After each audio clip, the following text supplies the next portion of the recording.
Lionel Messi কি ২০২৬ বিশ্বকাপে খেলবেন? এই প্রশ্নটি ফুটবল বিশ্বে দীর্ঘদিন ধরেই আলোচনায়। ২০২২ সালে আর্জেন্টিনাকে বিশ্বকাপ জেতানোর পর থেকেই মেসি পরবর্তী লক্ষ্য নিয়ে সমর্থকদের কৌতূহলের শেষ নেই। তবে এবার নিজেই কিছুটা ইঙ্গিত দিলেন এই আর্জেন্টাইন মহাতারকা। বিস্তারিত থাকছে ডেস্ক রিপোর্টে। যুক্তরাষ্ট্র, মেক্সিকো ও কানাডায় আগামী বছর অনুষ্ঠিতব্য ২০২৬ বিশ্বকাপে খেলতে চান মেসি। এনবিসি নিউজকে দেওয়া এক সাক্ষাৎকারে ইন্টার মিয়ামির এই তারকা বলেন, সত্যি বলতে বিশ্বকাপে খেলা এক অসাধারণ ব্যাপার।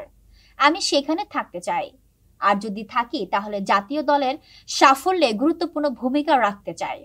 তবে তিনি এটাও জানিয়েছেন তার ফিটনেসই নির্ধারণ করবে সেই সিদ্ধান্ত। মেসির ভাষায়, আগামী বছর ইন্টার মিয়ামির হয়ে প্রাক মৌসুমের প্রস্তুতি শুরু করার পর প্রতিদিন নিজের অবস্থা যাচাই করব। আমি শতভাগ ফিট থাকলে অবশ্যই খেলতে চাই। আমরা আগের বিশ্বকাপটা জিতেছি, সেটি ধরে রাখার সুযোগ পাওয়ার দারুণ ব্যাপার হবে। আগেও একাধিকবার মেসি বলেছিলেন তার শারীরিক অবস্থা ও মানসিক প্রস্তুতি নির্ধারণ করবে তিনি ২০২৬ সালের বিশ্বকাপে খেলবেন কিনা। ভেনেজুয়েলার বিপক্ষে এক প্রীতি ম্যাচ শেষে তিনি বলেছিলেন, আমি চেষ্টা করছি ভালো থাকতে, নিজের সঙ্গে সৎ থাকতে। যখন শরীর সাড়া দেয় না তখন আনন্দ পাই না, তাই ভালো না লাগলে থাকতে চাই না। মৌসুম শেষে প্রস্তুতি নেব, তারপরে সিদ্ধান্ত নেব। তবে পারফরম্যান্সে এখনো দুর্দান্ত মেসি। ইন্টার মায়ামির হয়ে এবারের MLS মৌসুমে অসাধারণ ফর্মে আছেন তিনি। নিয়মিত মৌসুমে ২৮ ম্যাচে করেছেন ২৯ গোল, যা তাকে এনে দিয়েছে প্রথম MLS গোল্ডেন বুট। পাশাপাশি MLS এর সবচেয়ে মূল্যবান খেলোয়াড় পুরস্কারের ফাইনালিস্ট হিসেবেও রয়েছেন তিনি।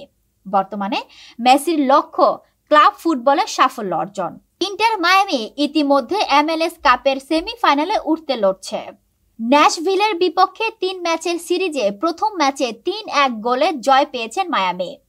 আগামী ২ নভেম্বর ভোরে দ্বিতীয় ম্যাচে জয় পেলেই নিশ্চিত হবে সেমিফাইনালে জায়গা। সব মিলিয়ে এখনো ফিট ও প্রেরণাময় মেসি। তাই সমর্থকেরা আশা করছেন ২০২৬ সালের বিশ্বকাপে আর্জেন্টিনার জার্সিতে শেষবারের মতো আরেকবার দেখা যাবে ফুটবল জাদুকরকে।